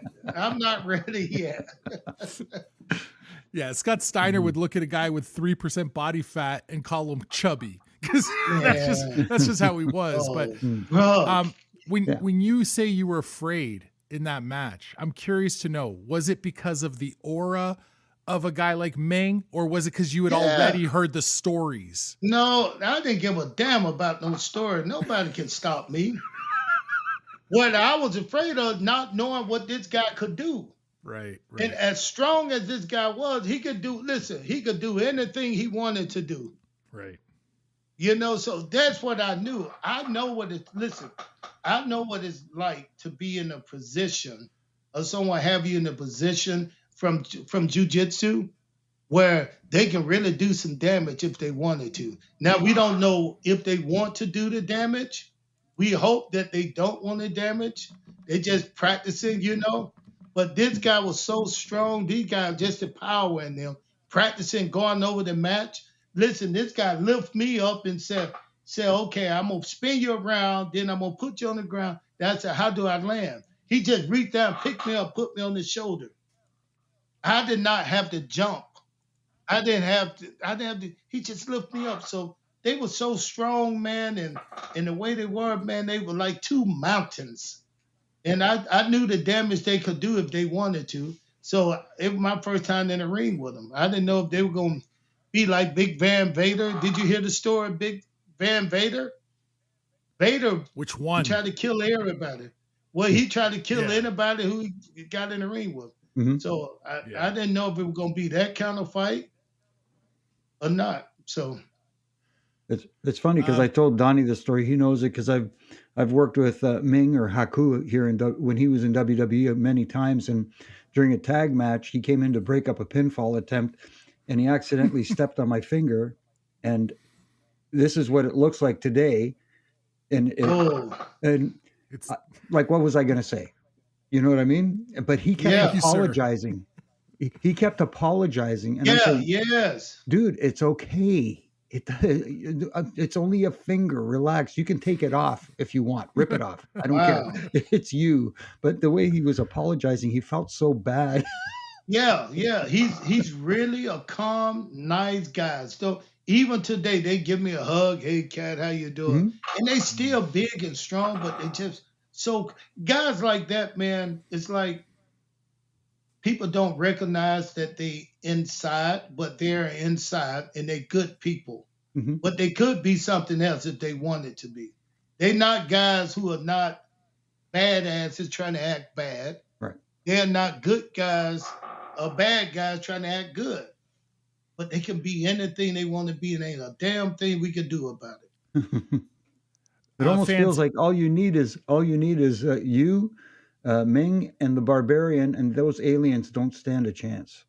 Oh man, listen, we are there. But see, we are there. It's a good movie, man. And like back to the movie is great, man. For this to be the first movie that Glacier ever produced, directed, and made, he put a lot of effort into this. It's great. And I told him, I said, just to be able to start and then finish a movie is a great achievement. Yeah. So he finished this movie, man, and he getting some good reviews and everything. And I think the second one going to be even better. If you love a fun sci-fi film and you haven't yet seen it, you got to check this out. It's called The Unbreakable Bunch. You can go to the Unbreakable Bunch movie.com. It's available on Prime, on Apple. It's on Vimeo. It's on all sorts of different cable outlets. Go to the unbreakablebunchmovie.com for more information. And as mentioned, the Cat is in it. Glacier is in it. The original big sexy Luther Biggs is in it. Ron Reese. Ron Reese. Yes, he's in it. Stan Hansen, Larry Zabisco, Diamond Dallas Page. So I got a call yesterday from Michael Moore. I don't know if you know him. Michael Moore, the boxer. Yeah. Oh, the boxer. Okay, yeah. The boxer, yeah. The world champion, the one that lost to Big George, right? Yes. But he called me, and I was so happy that he called me. One of my friends gave it from him. He got a podcast he wanted me to do. So as we started to talk about what I was up to and what was going on, the name of the Unbreakable Bunch movie came up, mm-hmm. and his manager tuned in and said, "Hey, we trying to get Michael in the next one." So we talked to somebody, and they said, "You guys gonna do the second one pretty soon." So we trying to get Michael Moore in that movie. So this movie is like it's making some noise. People are hearing about it, So keep it going, Glacier. Yeah. And I already told Glacier I'm willing to offer myself as tribute for the sequel. I will job out to the aliens. They can kill me in Act 1.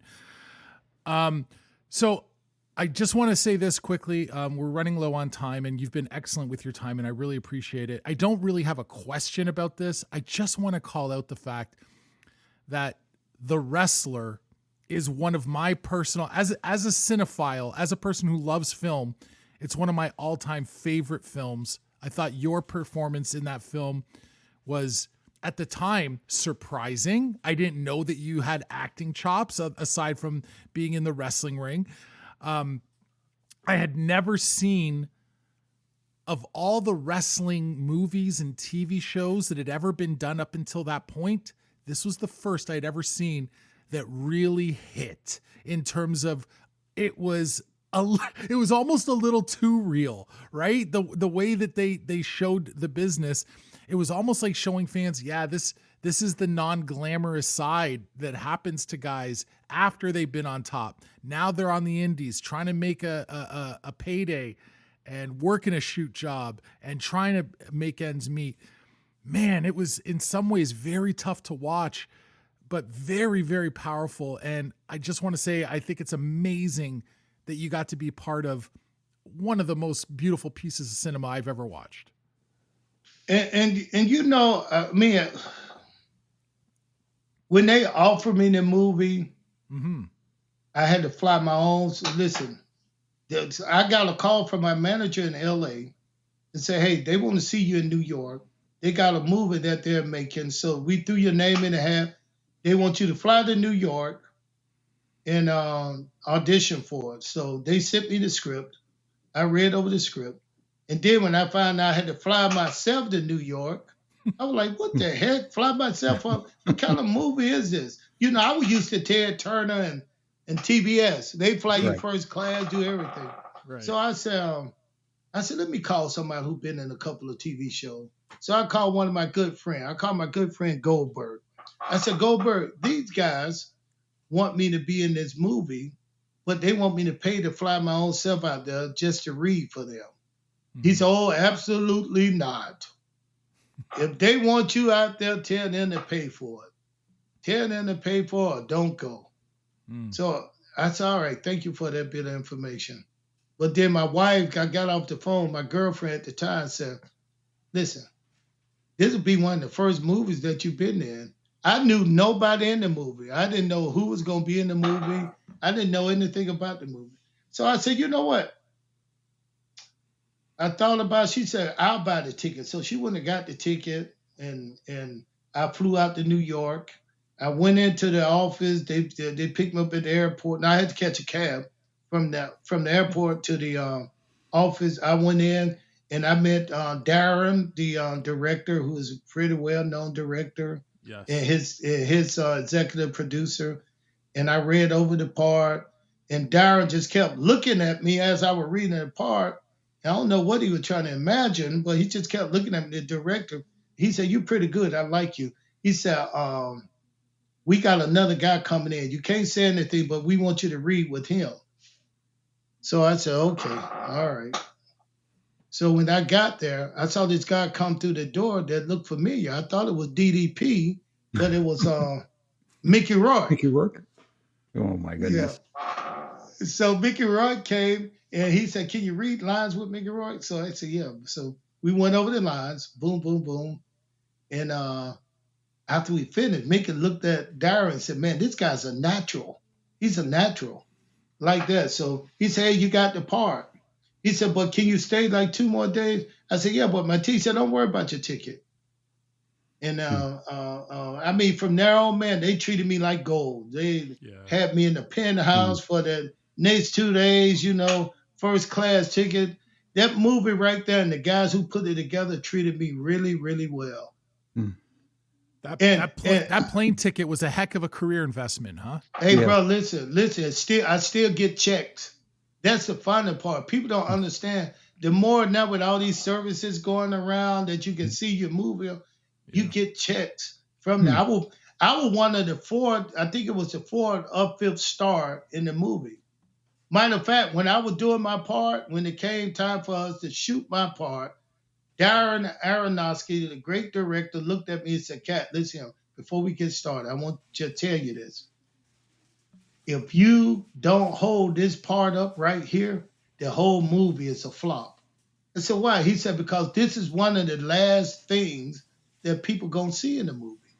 And if they don't think you care about Mickey, then guess what? They're not going to care anything about him. Bro, let me tell you, this guy had me doing some stuff that I didn't know I had in me as far as acting and giving them more and giving them more and more and more. Man, when you make a movie, man, it's just like you're an artist, and if you got it inside of you, a good director know how to pull it out. Someone said to me when I went to go see the film, I was at the Toronto premiere at the Toronto International Film Festival, and a lot of the cast, yeah. I was there. There. A lot of the cast were there, and there was somebody who was asking me questions at the time because I was working for a pretty popular wrestling show, and they were asking me, how authentic is this and blah blah blah, and I said very authentic, shockingly authentic, and someone said, well, what about the fact that the Ayatollah was a black guy? Shouldn't he have been Iranian? And I said, No. you don't get it. That's the most wrestling thing ever. Exactly. It never mattered. We had guys from Iowa that were playing big bad Russians that didn't speak English. You're right. You're right. Exactly. That's wrestling. And I kind of recognized that when I got the part and he told me he wanted me to shave him. But listen, that might be a true story, but I've never seen that side of it. Right. I've never seen that side of people sitting at a table and people don't want pictures with them. I haven't been on a wrestling show like WWE or AEW. I've been asked to. AEW guys ask, hey, you want to do this, do that? I just haven't wanted to get in touch with that business again. Not because I hate it, but because, it's just out of my life now. But doing the wrestler movie, man, was, like I said, just some good memories. And the first memory was when I almost thought I was gonna get fired. Is the part in it is when Mickey Rourke finally meet his girlfriend at the strip club, which I've been there before with a couple of guys. So Marissa Tomei, she is so beautiful, beautiful. Beautiful. So this is the part right here where I really had to put on my acting skill. I'm sitting down, back to the stage, and Mickey's seat is in front of me. And he talking to me about coming back, trying to do a last match, like Ric Flair, trying to do a last match with him. So as I'm doing it, he's supposed to make eyes with Marissa Tomei, who is right by my head, totally butt naked. I mean, right here, I can smell her perfume. and her hair right here, and she dancing, and it was a closed set. Wasn't nobody there. It didn't make any difference, but it was a closed set. So every time he was talking, I kept doing this. And they were like, Ernest, I know it's hard, but don't look back. We want him to make eye contact with her before you look back to see what he's looking at. They told me that I couldn't help but to look back. But she was such a nice person to work with. Beautiful lady at that time, man. And when her and Mickey Rourke, that was just a funny scene to where everybody started laughing. Because they said, Ernest, don't look back. I could do a whole nother interview where we break down just that film alone and your experiences on that film. Now I'm going to give you one more. One more shot. Okay. It was a shot in the ring to where I didn't know Mickey. And Mickey wanted to do a lot of things that physically he couldn't do. Right. One of the things when we were wrestling, he had a spot in there where he's supposed to kick me. I was supposed to be on my knees. And you got on all four, and he's supposed to get up and boot me to the chest to make me stand up so we can chop each other. So it's time to shoot the scene. I didn't know this guy, man. He seemed pretty reckless. I didn't know if he was an arrogant or cocky guy. But let me tell you this. I was down, and then when the spot came, he slipped.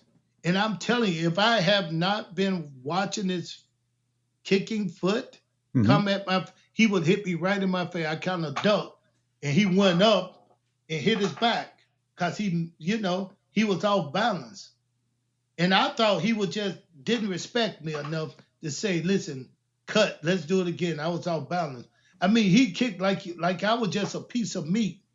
And he just went, and I think it was just a pro wrestling kicking in. And his foot went past my head, man, to where Darren came over there, and I told Darren, I said, Darren, let me tell you something. I know this is a job, but if he had kicked me with that, you would have been looking for somebody else to play that part.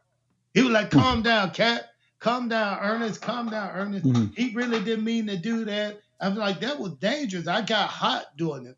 But that was in the beginning. But as we went on, Mickey turned out to be one of the best. Him and I are still good friends. We still talk all the time because Mickey Rourke said, if it wasn't for me and people like me in that movie, he don't think he would have been able to come back and kind of rekindle his career. Right. Nice. Yeah, just an amazing film. So well shot, so gritty in the way that it was shot that made you feel like it was a documentary almost. You know what I mean? Right. It didn't feel like a glossy Hollywood production. It felt like we're literally just following around these people and we're a fly on the wall of something real that's happening. It was so well done, so beautiful. But you know, I thought from that movie, I thought for sure WWE were gonna bring me in to do all this stuff because I was one of them. I'm a wrestler. They're gonna bring me in to highlight this. This is one of the biggest wrestling movie, best wrestling movie ever made in LA. Right now in LA, if I ever want to go meet anybody in a big CBS, it got me into so many doors when they found out, oh, this is the Ayatollah from the movie The Wrestler. In LA, this was considered one of the best movies ever made. You know, this just like being in college, and it's the best class that you can go to. Right. And that movie get me into so many doors and so many different places now because people really respect that, you know, that movie. Well, Jericho took your spot because they ran a program with Mickey Rourke, but it was Jericho, not the Ayatollah. How did they get Jericho in there? Hey, he's always at the center of everything, baby. He knows how to keep his powder dry. I'm gonna be on the cruise with Jericho in a couple of weeks, so I'm gonna ask him about that. How did he get him? You're like, hey, you took my spot, kid. Yeah. Listen, Kat, you've been awesome with your time. Do us a favor, hang on the line, okay? Okay. All right, ladies and gentlemen, that is the one and only Ernest the Cat Miller right here on Huge Pop. Wow, man, I feel like dancing. Every time I think about Ernest the Cat Miller, I think about that music. And you know, music is so important. It's so essential into someone's character. When you come out and you get the audience dancing, you get Vince dancing, you get everybody dancing. You know, you've got a winner. That's for sure. It's so integral into the overall package of a superstar. I'll tell you this, we didn't discuss it with him in the interview, but when they decided to repackage that music and give it to Brodus Clay, it just didn't work. No. It just didn't work. The Funkasaurus is not the cat. No, he definitely wasn't a cat. No. Thank you so much to Ernest Miller. That was a lot of fun. And let's thank everyone that helped put this one together, including executive producers Randy Charpentier and Brady Wedham. Special thanks, even though he's not here this week, to Vacationing senior engineer Voodoo Drew, technical producer Lincoln Allen doing double duty, our announcer Gina Kennedy. Thanks, of course, to the cat Ernest Miller, my man Jimmy Korderas. My name is Donnie DaSilva. Thanks to all of you for tuning in.